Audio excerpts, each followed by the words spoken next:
Ladies and gentlemen, please join me in welcoming to the Nixon Library in our incredible Southern California environment, EPA Administrator Andrew Wheeler.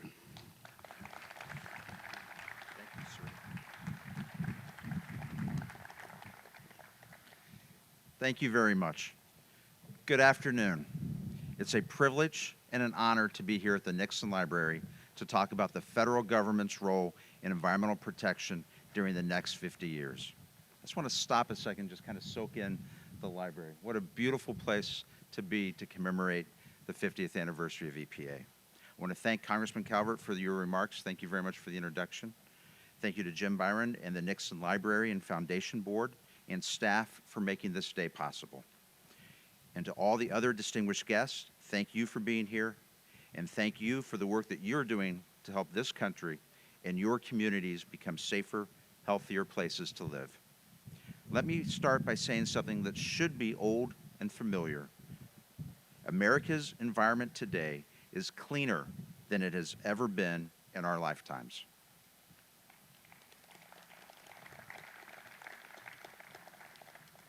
And it got that way in large part because of President Richard Nixon, who in 1970 created the Environmental Protection Agency and signed into law the Clean Air Act.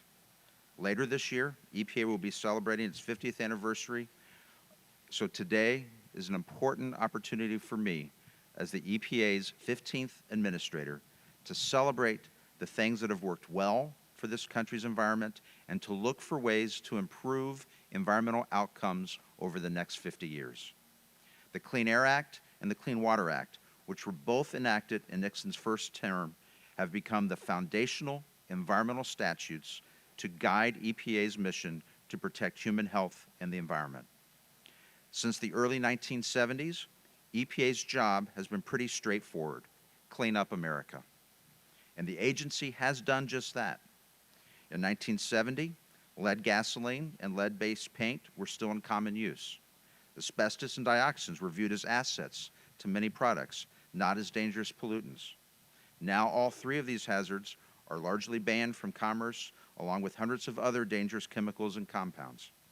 EPA's mission has been straightforward since its founding: protect human health and the environment. Doing this ensures that all Americans, regardless of their zip code, have clean air to breathe, clean water to drink, and clean land to live, work, and play upon. Under President Trump, we have done this well, if not better, than any recent administration. During the first 3 years of the Trump administration, air pollution in this country fell 7%. Last year, the EPA delisted 27 Superfund sites, the most in a single year since 2001. And the agency programs have contributed more than $40 billion to clean water infrastructure investments during President Trump's first term. This is great news, and like most great news, you rarely read about it in the press. Our country, which has received some of the most exceptional natural and environmental gifts ever given to a human society, has shown that it can have both great environmental outcomes and economic growth when it strives to. And the reason these great things happened is through the development of a political consensus on environmental policy and the will of the American people. Legislation like the Clean Air Act, the Clean Water Act, the 1990 Clean Air Act amendments, the 1996 Safe Drinking Water Act amendments, all passed with bipartisan support and with presidents of a different party than the party controlling Congress. For much of the latter part of the 20th century, there was bipartisan understanding on what environmental protection meant. Some of it was captured in legislation, and some of it by established practice. These principles formed a consensus about how the federal government did its job of protecting the environment. President Trump recognized this consensus when he asked me to take over the agency in 2018. And his directions were pretty straightforward. He said, "Andrew, I want you to continue to clean up the air, continue cleaning up our water, and continue to deregulate to create more jobs for the American public." He knew that we can do all three at the same time. So do I, and I'm sure all of you do as well. But unfortunately, in the past decade or so, some members of former administrations, and progressives in Congress have elevated single-issue advocacy, in many cases focused just on climate change, to virtue signal to foreign capitals over the interests of communities within their own country. Communities deserve better than this, but in the recent past, EPA has at times forgotten important parts of its mission. It's my belief that we misdirect a lot of resources and could do a better job helping communities across this country. So if this is where we are, with some misdirected policies and misused resources and a more partisan political environment, and we want EPA for the next 50 years, how do we get to where we are, where we want to be? One way to do this, and I've spent more than 25 years thinking about this problem, is to focus on helping communities become healthier in a more comprehensive manner.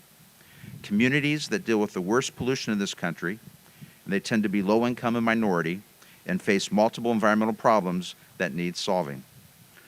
Currently, one of the biggest challenges facing EPA has been our effort to tear down the silos between programs within the agency to be more effective in addressing the environmental burdens that communities face.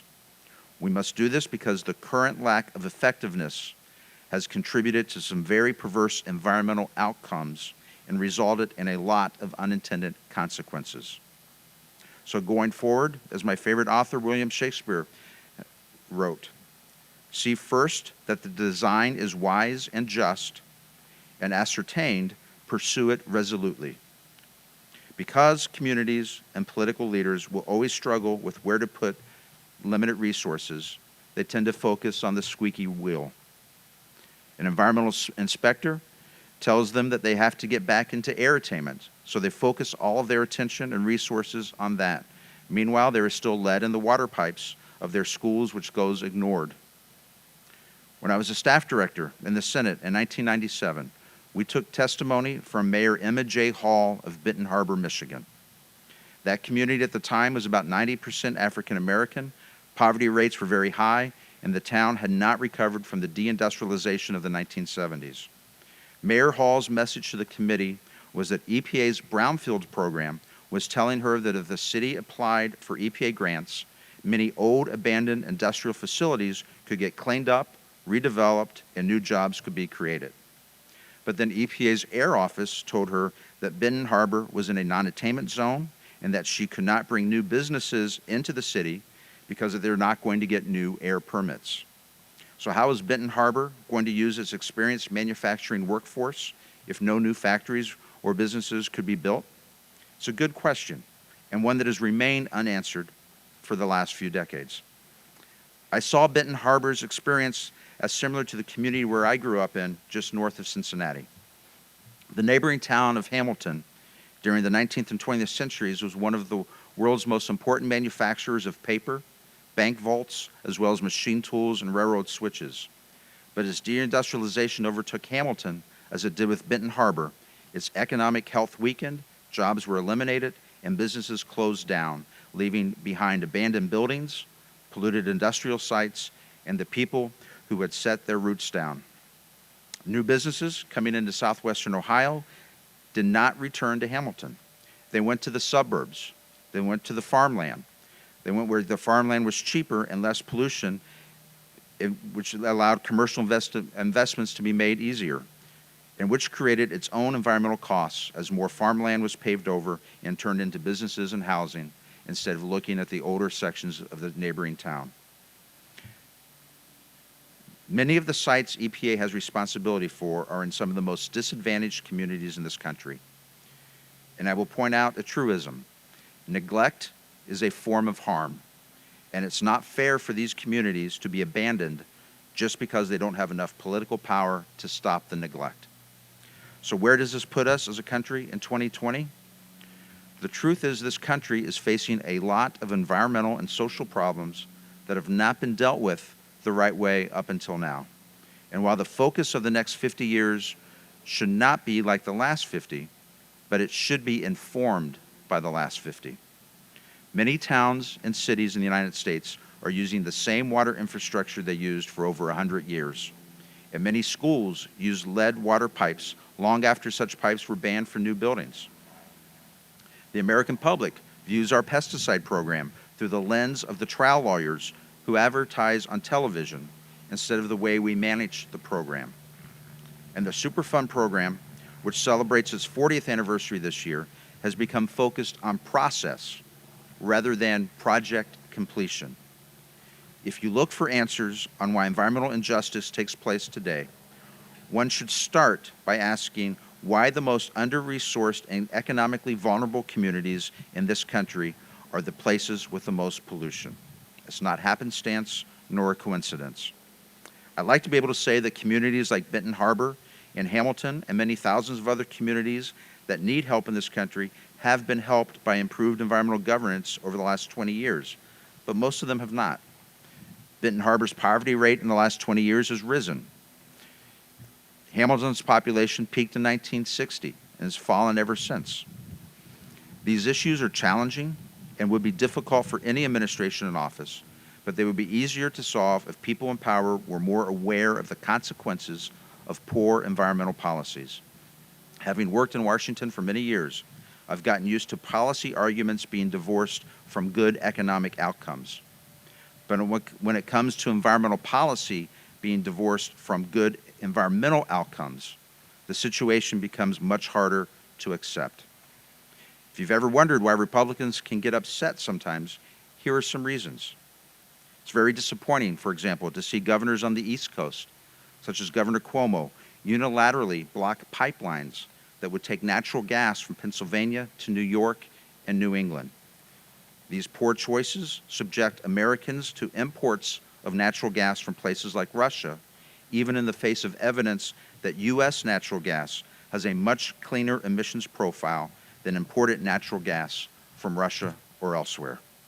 Governor Cuomo is doing this in the name of climate change, but the carbon footprint of natural gas from Pennsylvania to New England through a pipeline is much smaller than transporting natural gas halfway across the world by ocean liner. It also forces citizens in Vermont, New Hampshire, and Maine to use more polluting wood and heating oil to heat their homes because of natural gas shortages in the winter months, which in turn creates very poor local air quality. And there are many examples of poor environmental outcomes here in California, despite its environmental reputation. It should go without saying that dumping sewage into San Francisco Bay without disinfection, indeed without any chemical or biological treatment, is a bad idea. But that's what's been happening for years against federal law. And just last month, the rolling blackouts created by California's latest electricity crisis, the result of policies against power plants being fueled by natural gas, spilled 50,000 gallons of raw sewage into the Oakland estuary when backup wastewater pumps failed. As state policymakers push more renewables onto the grid at times of the day when renewables aren't available, these environmental accidents will happen more often. Instead of confusing words with actions and choosing empty symbolism over doing a good job, we can focus our attention and resources on helping communities help themselves. Doing this will strengthen this country from its foundation up and start to solve the environmental problems of tomorrow. We could do a lot of good if the federal government, through Congress, puts resources to work with a fierce focus on community-driven environmentalism that promotes community revitalization on a greater scale. This will do more for environmental justice than all the rhetoric in political campaigns. No one program at any agency can solve all of our problems, but I believe the environmental policy establishment in this country has missed a lot of opportunities in the past several decades. Over the next 4 years, the Trump administration's EPA is going to reorganize how it approaches communities so it can take action and address the range of environmental issues that need to be addressed for people and places in need. Environmental protection is the forerunner, the prerequisite for economic growth and job creation. If we can solve this problem in the way that I'm talking about, we can give many Americans a much better future in the next 50 years. And I really do believe that. A new focus on community-driven environmentalism is the best opportunity in at least a generation to solve the environmental justice issues we face today. If we focus on communities where past industrial pollution has had a negative impact on the well-being of people and local economies, the EPA can transform itself into a much better version of government with benefits that last for many administrations. In President Trump's second term at the EPA, we will help communities across this country take control and reshape themselves through the following 5 priorities. 1, create a community-driven environmentalism that promotes community revitalization. 2, by meeting the 21st century demands for water. 3, reimagining Superfund as a project-oriented program. 4, reforming the permitting process to empower the states.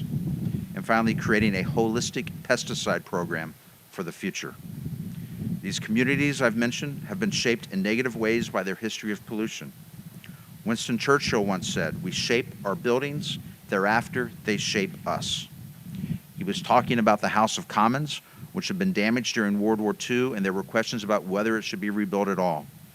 Churchill recommended the Commons be renovated and restored to its previous greatness, and that's what we're going to do with communities across this great country. For communities, traditionally, EPA is focused on environmental issues in a siloed manner that only look at air, water, and land separately, and states and local communities end up doing the same thing because they mirror and mimic the EPA. We will change this. And one area is to look at the Brownfields Grants Program. Environmental justice issues, air quality, for example, in each community at the same time and encourage those communities to do the same. Since EPA's Brownfields program began in 1995, nearly $1.6 billion in grants have been spent to help clean up contaminated sites and return blighted properties to productive reuse. To date, communities participating in the program have been able to attract an additional $33 billion in cleanup and redevelopment funding after receiving Brownfields funds. As we move forward with our PFAS and our lead action plans that tear down the silos between agency programs, there will be more rapid improvements to the quality of local projects. And when combined with the opportunity zones created in the landmark 2017 Trump tax bill, economic development, job creation, and environmental improvements can truly operate together at the same time. A study published last month found that opportunity zones, which have only been in existence since 2018, have attracted about $75 billion in private investment, which in turn has lifted 1 million people out of poverty through job creation in a very short period of time. While all the economic data isn't available yet for 2019, it's possible that opportunity zones are one of the biggest reasons Black unemployment in this country fell to its lowest recorded levels ever in 2019. And there are 450,000, nearly 500,000, potential brownfields opportunities still waiting for cleanup and investment, and we've cleaned up only 2,000 since the program began. One other way we are going to help communities is by creating one consolidated grant program that combines several smaller grants from multiple programs. It will help focus local communities to view environmental problems holistically and will also help refocus the EPA. And there is scope to do a lot more. We can meet the 21st century demands on clean water by creating an integrated approach, an integrated planning approach using our WIFIA loan program, our water reuse action plan, and our nutrient trading initiative to improve water quality and modernize the legal frameworks that have been around since the 19th century. It's also important to note that over 40% of water utility workers across this country are eligible to retire today. We need to do a better job of recruiting and training the water workforce for the 21st century, particularly with threats to the water utility industry. Threats from pandemics, but also from cybersecurity and sabotage, which may be one of the biggest future threats to America's environment in the coming years. We can also reinvigorate the Superfund program. Roughly 16% of the U.S. population lives within 3 miles of a Superfund site today. That's over 50 million Americans.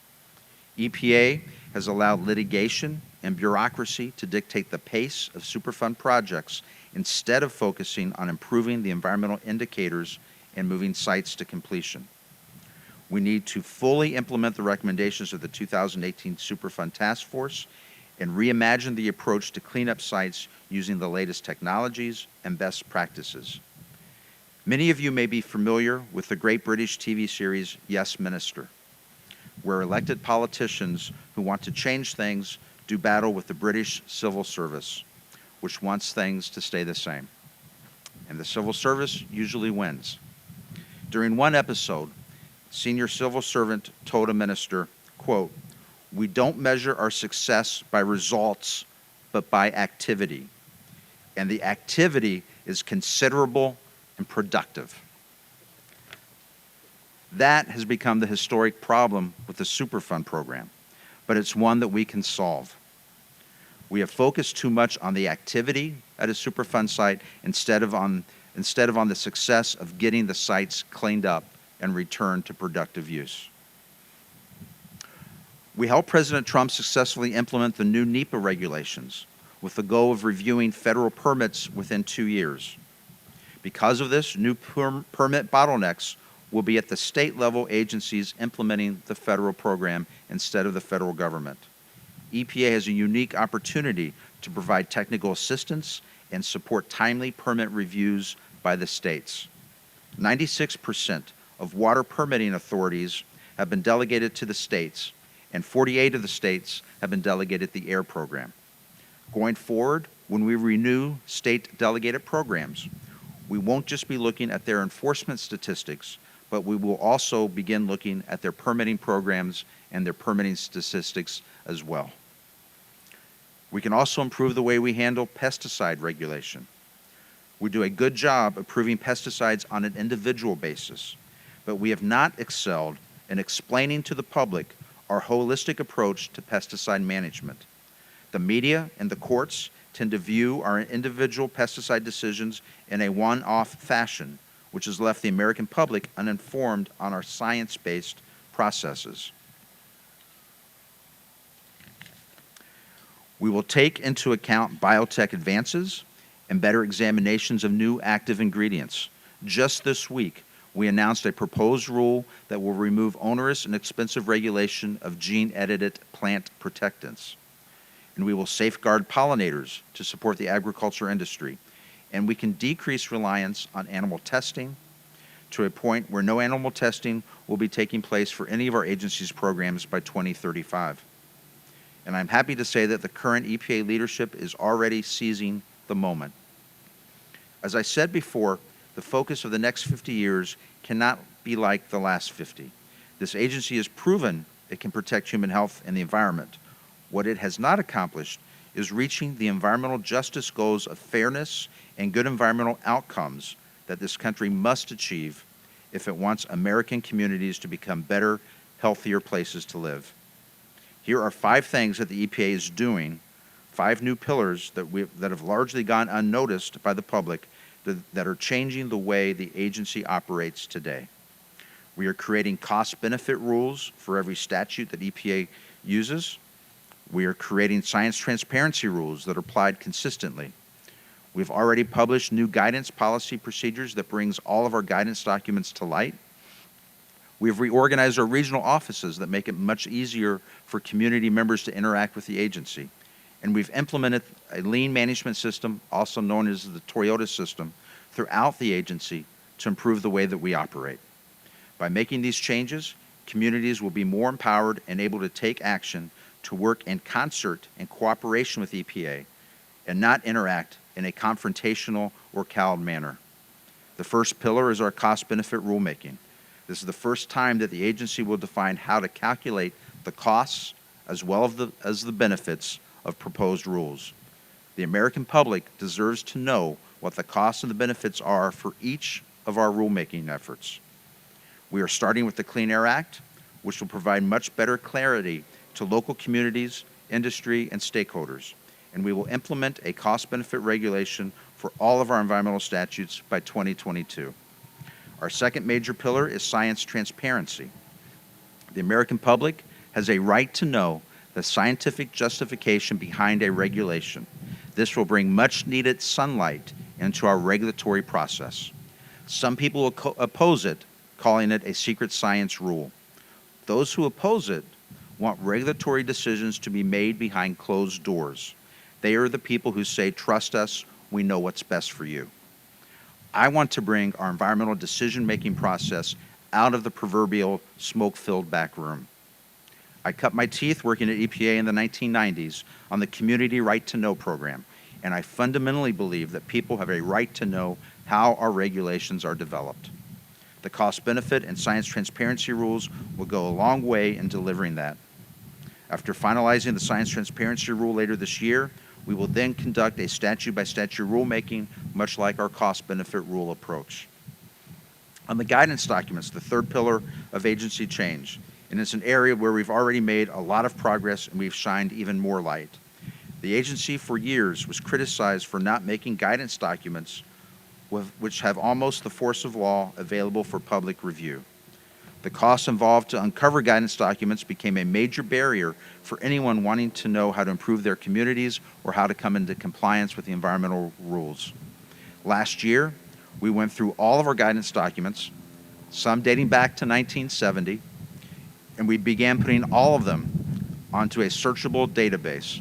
We now have all 10,000 of our guidance documents, and a searchable database is available to any member of the public to search to find out what the agency has said on any topic. We also rescinded 1,000 guidance documents. So now all of our guidance documents are available for anyone here to see. This is a huge change in administrative procedures at EPA, and perhaps the biggest change in at least a generation. The fourth pillar is our reorganization of all 10 of our regional offices to mirror our headquarters structure. All the regional offices across the country now have an air division, a water division, lands, and chemical divisions. This was a change that was needed for decades. And the fifth pillar of our fundamental change is implementing the lean management system that tracks real metrics with which the agency can measure success or failure. There's a lot of good news in these changes, but the best news is this: the problems that I've highlighted are structural, and when a problem is structural or organizational, an agency can be changed. Until the Trump administration, EPA was not tracking how long it took to complete a permit, a grant process, or a state implementation plan, and it really had no meaningful, or really any meaningful tasks that the agency had before it. When President Trump said he wanted all permits done within 2 years, we turned to look at the EPA to decide how long it was taking us. We realized we were not tracking how long the process took. You cannot improve a process unless you know how long a process takes. Organizations do change. It can be hard, but they do change, and when they change, it's usually for the better. As I said at the beginning, EPA data points to 2020 air quality as being the best on record. Here in California, where the modern environmental movement began, and from where President Nixon brought it to the rest of the country, it's important to acknowledge the roles that states have in being laboratories for democracy, and in this case, laboratories for environmental policy. But for environmental policy to work nationally, the federal government and states must work together as partners, not as adversaries. To do this involves a new vision, and for a country searching for a new consensus on the environment as well as many other things, this can seem tough. But I believe we can find a new consensus if we strive to. 50 years ago, when EPA was founded, the challenges before America on the environment, on economic fairness, and on foreign policy were very large and difficult to overcome. But many of these challenges have been overcome and even conquered. 50 years later, the issues are different, but still difficult. I believe that by focusing EPA towards communities in the coming years, our agency can change the future for people living in this country who have been left behind simply for living in polluted places. Because if there is one thing that we all have in common as Americans, is that we all live in communities. We are a nation made up of communities, and communities are the foundation of this nation, not the other way around. If we can do the work before us, break down the silos between us as an agency and elsewhere, I believe we can both protect the places we love and bring back the places that have been hurt by pollution and make them even better than they were before. I see EPA beginning its second half century with big challenges, but ones that can be overcome with the same skill and tenacity that helped this agency and this country overcome the challenges of the last 50 years. I want to thank the Nixon Library for this great opportunity to speak before you today. I hope everyone can support our agency as we work to deliver this vision of a great environmental future for all Americans, regardless of where they live. I'd like to end on a personal note. I come from a family that was always very politically active, and my first political memory was in 1972 when I was 7 years old, watching the election returns for President Nixon. My mother, who was a single parent, widowed, was very interested in President Nixon. My whole family was. And I watched the TV returns and wrote down the vote tallies on a state-by-state basis and took them to her wherever she was in the House to show her how he was doing. I was also tracking Governor Arch Moore in West Virginia because my grandmother worked for him, and I knew that if he lost, she would have lost her job. I didn't really understand the Electoral College at the time, so I just thought the vote counts on a state-by-state basis were very important. My mother was always my political advisor throughout my life so far. She passed away this March, and this past Sunday would have been her 88th birthday. And I want to thank the library because I know she's looking down and very proud of the fact that I'm here at the Nixon Library today. So thank you all very much. Thank you.